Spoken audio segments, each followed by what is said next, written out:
بسم اللہ الرحمن الرحیم۔ سورہ فاتحہ کے تفسیر القرآن کے دوسرے سبق میں ہم حاضر ہیں۔ آج ہم سورہ فاتحہ کے متعلق ایک مسئلہ بیان کریں گے۔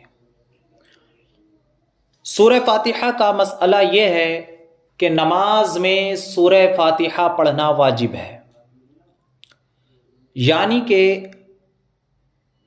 7 آیتوں کا سورہ فاتحہ کی نماز کی فرض کی پہلی 2 رکعتوں میں اور سنت اور نوافل کی ہر رکعت میں پڑھنا واجب ہے۔ امام پر بھی اور تنہا نماز پڑھنے والے پر بھی اپنی زبان سے پڑھنا واجب ہے سورہ فاتحہ کو، جبکہ جو مقتدی ہے، امام کے پیچھے پڑھ رہا ہے، وہ اپنی زبان سے سورہ فاتحہ امام کے پیچھے نہیں پڑھے گا بلکہ خاموش رہے گا، چاہے نماز جہری ہو چاہے نماز سری ہو،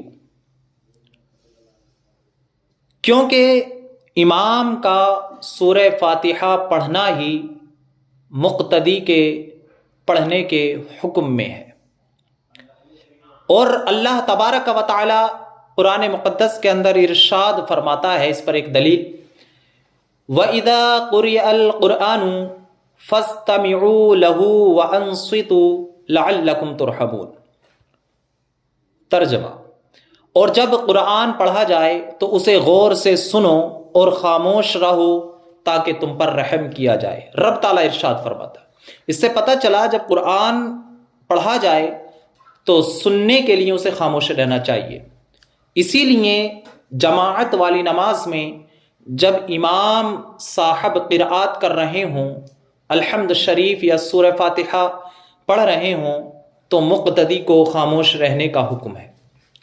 ایک حدیث شریف ابن ماجہ کی، حضرت ابو موسیٰ اشعری رضی اللہ تعالی عنہ سے روایت، حضور اقدس صلی اللہ تعالی علیہ وسلم نے ارشاد فرمایا، جب امام قرات کرے تو تم خاموش رہو۔ حضرت جابر بن عبداللہ، یہ دوسری روایت ہے، حضرت جابر بن عبداللہ رضی اللہ تعالی عنہ سے روایت ہے کہ نبی کریم صلی اللہ تعالی علیہ وسلم نے ارشاد فرمایا کہ جس شخص کا کوئی امام ہو تو امام کا پڑھنا ہی مقتدی کا پڑھنا ہے۔ ہم احناف کے نزدیک، یعنی امام اعظم ابو حنیفہ کی تقلید کرنے والوں کے نزدیک مسئلہ یہ ہے کہ جب جماعت کی نماز ہو رہی ہو اور امام قرات کر رہے ہوں تو مقتدی کو خاموش رہنا چاہیے۔ مقتدی اپنی زبان سے الحمد نہیں پڑھے گا، کیونکہ امام ہی کا پڑھنا مقتدی کا پڑھنا ہے۔ یہ سورہ فاتحہ کے تعلق سے مسئلہ تھا۔